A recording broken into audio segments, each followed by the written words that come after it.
Bhavnagar Rajkot highway પર બુધવારે મોડી રાત્રે અકસ્માત સર્જાયો હતો, જેમાં ભાવનગર જિલ્લા પંચાયતના મહિલા પ્રમુખ રૈયાબેન મિયાણી પતિ મૂળજી મિયાણીના મોતના સમાચાર સામે આવ્યા છે।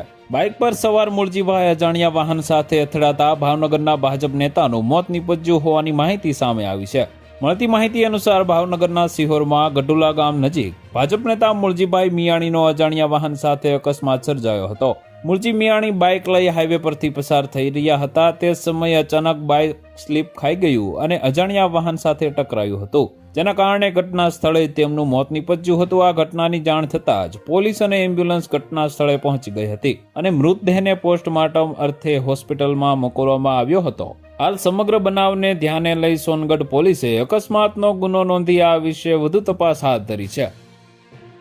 તો વધુ માહિતી મેળવવા માટે ચેનલ સાથે જોડાયેલા રહો। વિડીયો પસંદ આવે તો લાઈક કરી દેજો, ચેનલમાં નવા છો તો સબસ્ક્રાઇબ કરી દેજો।